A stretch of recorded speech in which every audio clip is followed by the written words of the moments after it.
Allez, on va se pencher sur un outil qui pourrait bien changer notre manière de travailler avec tous nos documents. On connaît tous ça, hein, cette sensation d'être noyé sous l'information. Et quand il faut retrouver la donnée cruciale, eh bien c'est un peu comme chercher une aiguille dans une botte de foin. Alors ce qui est vraiment intéressant ici, c'est son principe de base. L'outil ne travaille qu'avec les documents qu'on lui donne. Il ne va pas chercher sur le web, non. Il cherche dans vos documents. Et ça change tout pour la pertinence et la confidentialité. Bon, mais concrètement, comment ça marche pour trouver cette fameuse aiguille? En fait, vous allez voir, le processus est super simple.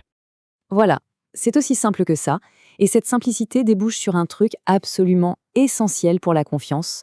L'outil ne se contente pas de donner une réponse, il donne la preuve.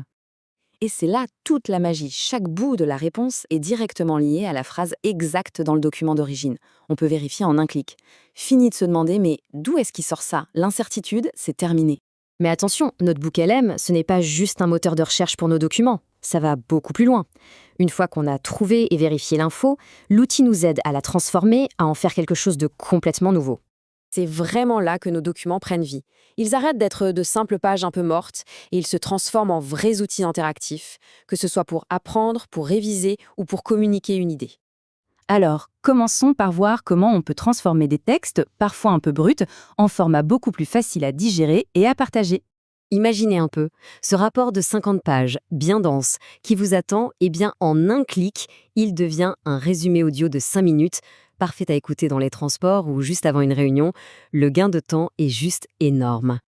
Là encore, c'est ultra pratique. Ça permet de construire une première version, une ébauche de présentation en quelques secondes à peine. L'outil va piocher les arguments clés dans plusieurs documents pour créer un support visuel déjà tout prêt. C'est une base de travail incroyable. Et ça, c'est génial pour transformer un sujet complexe, genre un texte de loi ou un article scientifique bien touffu, en une affiche visuelle hyper claire. Une seule page qui résume tout, facile à partager et que tout le monde comprenne du premier coup d'œil. Ok, donc on a vu comment partager l'info. Mais le studio Abery va plus loin. Il nous aide aussi à vraiment l'intégrer, à la maîtriser. C'est super utile pour se tester.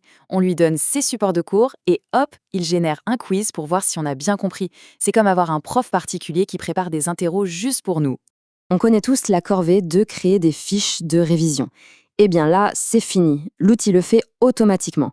Terminer le travail fastidieux, on peut se concentrer sur ce qui compte vraiment, apprendre.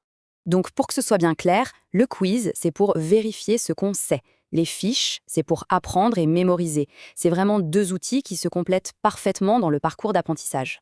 Ça, c'est l'outil parfait pour prendre de la hauteur et voir la big picture. Il va chercher des idées qui semblent éparpillées dans plusieurs documents et il les connecte pour en faire une seule histoire cohérente. C'est un peu comme assembler les pièces d'un puzzle. Bon, la théorie c'est bien, mais la meilleure façon de comprendre un outil, c'est de mettre les mains dedans, pas vrai? Alors voilà un petit exercice tout simple pour s'y mettre. Avec ce petit exercice, on va voir tout le cheminement, de l'import des documents jusqu'à la création d'un résultat concret et utile. Et tout ça, franchement, ça prend juste quelques minutes. Voilà, on a fait le tour. On a vu le principe de base de Notebook LM, ce carnet de recherche privé qui cite ses sources, et on a exploré toutes les possibilités du studio pour passer de la simple information à de la création pure. Et avant de conclure, il y a 2 règles d'or à garder en tête, vraiment. La première, c'est la sécurité. On ne met jamais de données sensibles ou confidentielles dans ce genre d'outils en ligne. Jamais. La deuxième, c'est l'esprit critique. L'IA est un assistant, un copilote. C'est l'humain qui reste aux commandes, qui valide et qui prend la décision finale. Au final, le plus important, ce n'est pas tant ce que la technologie peut faire toute seule. Le vrai enjeu, c'est comment nous, on va collaborer avec ces nouveaux outils pour devenir plus pertinents, plus créatifs. C'est ça la vraie révolution.